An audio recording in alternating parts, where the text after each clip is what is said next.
So it's true, some dreams really do come true. I'm so excited to share with you guys that I am going to be getting the most amazing craft room I could have ever imagined. Definitely no shoes allowed. Ta-da! Are you ready to see how big this craft room really is? Guys, this is where things start to get really crazy. I've had the space for about 3 or 4 months now. I have really big plans on how I'm going to kit the whole thing out. It's going to be super modern looking, very organized, a place for everything in its place. But of course, progress on actually doing anything here has been very slow because of, well... So when things open up again and we can get back to the shops, it will be full steam ahead. It's going to be my amazing dad and his team who will be doing the work here. Dad is brilliant. He can take anything from IKEA and just hack it to make it look super customized and just perfect for the space that you're trying to put it into. So I'm sure you guys are dying to see it. Today I'm going to show you a quick tour of the space at the moment. It's kind of an empty shell with just a few bits of like haphazard furniture that I've borrowed from people, but I really can't wait to show you. Let's get straight into it.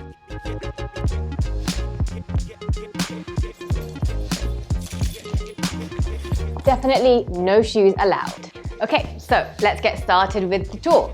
First thing I have to show you guys is this amazing patio wall here. Basically, the whole front of the craft room is just these big glass doors.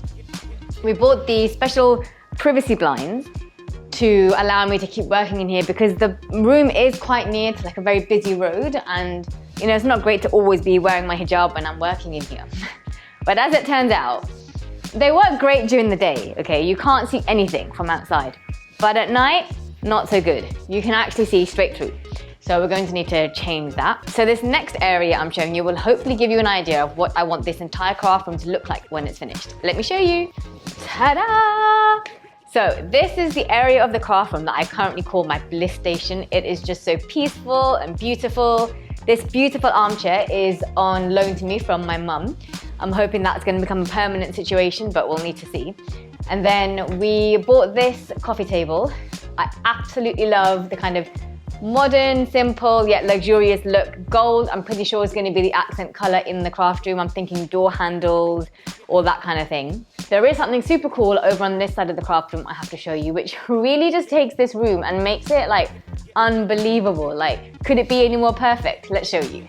Yep, we mean business. It has an air conditioning unit. Okay, I'm in the UK. Nobody has air conditioning here. We just don't. It's not a thing that we do. But this craft room has an air conditioning unit.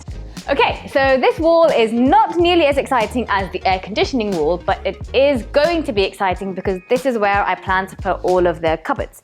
I'm going to use the pack system from IKEA. If you're familiar with it, you will know it's really amazing. It's very simple, but totally customizable. And there's so many different options for the interiors. IKEA, if you feel like sponsoring my craft room, I'm totally up for it. I use the exact same cupboards for my dressing room and it keeps everything so organized. So yeah, the idea is all along this wall, I'm just gonna have loads of cupboards. And I really don't like seeing clutter, so this is going to be a minimalist kind of a craft room. Everything will be behind cupboard doors. Are you ready to see how big this craft room really is? Let's go. It goes on forever.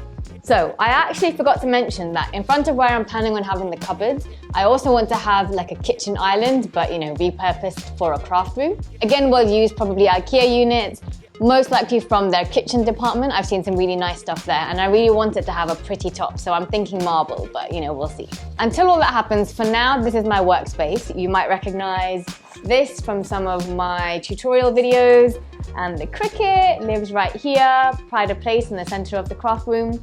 I've also recently upgraded to a larger screen just here, which is really useful for when I'm designing projects. All right, I think it's time I confessed and I showed you guys exactly how many craft supplies I've amassed over the years. So here we are, surrounded by drowning in all my craft supplies. I have iron-on vinyls, adhesive vinyls, more iron-on vinyls. What's over here? Oh yeah, the Cricut foil transfer kit. I love this. All the stationery that I have amassed over the years. Scissors, guillotine. Oh, do any of you guys use embossing powders? Because I have one of those sets too and I just love it. It's really fantastic on chipboard, by the way. This box contains all of the scrapbooking supplies I've amassed over the years, which actually is surprising they fit just in this one box. Behind that, I've got a whole bunch of paints. Now, I'm absolutely horrendous at painting. I cannot do it, but somehow I have a whole bunch of paints in my craft room. Loads of washi tapes in that box as well, of course. Yeah, and then I've got a box full of all different kinds of adhesives. Now, spray adhesive, I have never been able to make work. Do you guys have any better luck with that? I've obviously also got double-sided tape, masking tape, and painter's tape I've really gone big into since I got my Cricut machine. And at the very back, I have a box full of all different sizes and types and prints of cardstocks, and behind that, all my wrapping papers. Guys, this is where things start to get really crazy. Not only does this craft room have that amazing air conditioning unit, it also has a bathroom and a kitchen. Oh my God! I hope you guys enjoyed my ultimate craft room tour. If you want to stay with me on the journey and see how this space progresses, then definitely subscribe, hit the notification bell. And of course, I'd love to hear from you guys. What do you think I should do with this space? Don't forget, I am UK based, so as much as I would love to peruse the aisles of Pottery Barn, it's just probably not going to happen. Crafters, until the next video, happy crafting!